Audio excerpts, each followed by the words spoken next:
It's moral stories. Woohoo!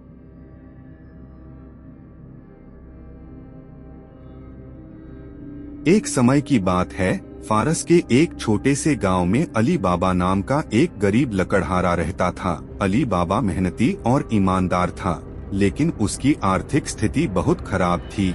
एक दिन जब अली बाबा जंगल में लकड़ियां काट रहा था, उसने दूर से घोड़ों के टापों की आवाज सुनी। वह पास के एक बड़े पेड़ के पीछे छुप गया और देखा कि 40 डाकुओं का काफिला एक गुफा के सामने रुक रहा है।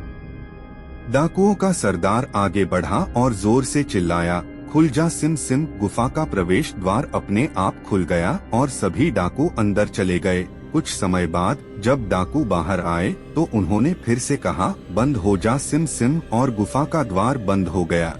डाकू अपने घोड़ों पर सवार होकर वहां से चले गए। अली बाबा ने डाकुओं के जाने का इंतजार किया और फिर गुफा के पास पहुंचा। उसने वही जादुई शब्द कहे, खुल जा सिम सिम। गुफा का द्वार खुल गया और अली बाबा ने अंदर प्रवेश किया। अंदर उसने देखा कि गुफा सोने, चांदी और बहुमूल्य रत्नों से भरी हुई थी। उसने जितना सोना और गहने उठा सकता था उठाए और जल्दी से बाहर निकल आया। अली बाबा ने गुफा का द्वार बंद कर दिया और खुशी खुशी घर लौट आया।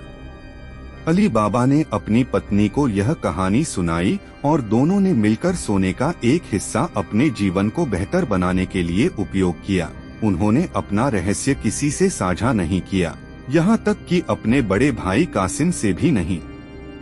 कुछ समय बाद कासिम ने अली बाबा की समृद्धि पर संदेह किया और आखिरकार सच्चाई जानने के लिए उसे मजबूर कर दिया। अली बाबा ने कासिम को गुफा के बारे में बता दिया। कासिम तुरंत गुफा की ओर भागा और जादुई शब्द बोलकर अंदर प्रवेश किया। उसने गुफा से जितना खजाना उठाया जा सकता था उठाया, लेकिन जल्दबाजी में जादुई शब्द भूल गया। कासिम गुफा में फंस गया। जब डाकू वापस आए तो उन्होंने कासिम को पकड़ा और मार डाला। उन्होंने उसकी लाश को गुफा में ही छोड़ दिया और उसकी हड्डियां जंगल में फैला दी, ताकि और कोई इस खजाने के बारे में न जान सके। अली बाबा को अपने भाई की चिंता हुई। जब वह वापस नहीं लौटा, वह गुफा में गया और कासिम की हड्डियां पाईं। उसने चुपके से अपने भाई के शव को बाहर निकाला और उसे सम्मान पूर्वक दफनाया। अली बाबा ने कसम खाई कि अब वह खजाने के बारे में किसी को नहीं बताएगा।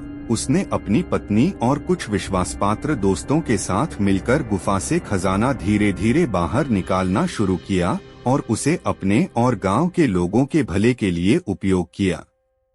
डाकू इस बात से अनजान थे कि कोई अभी भी उनके खजाने का उपयोग कर रहा है। एक दिन जब वे वापस गुफा में आए तो उन्होंने पाया कि खजाना धीरे धीरे गायब हो रहा है। उन्होंने अली बाबा का पता लगाने का निश्चय किया।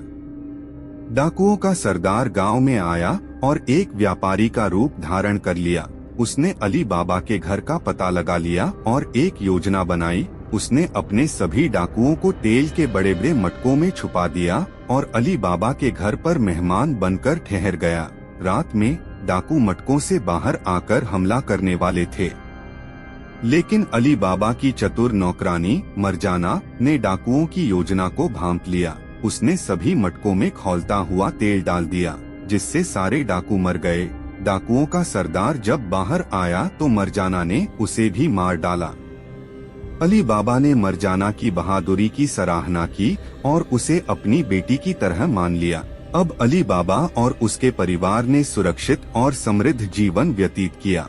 उन्होंने अपनी संपत्ति का एक हिस्सा गरीबों और जरूरतमंदों की मदद के लिए भी इस्तेमाल किया। इस कहानी से हमें यह सीख मिलती है कि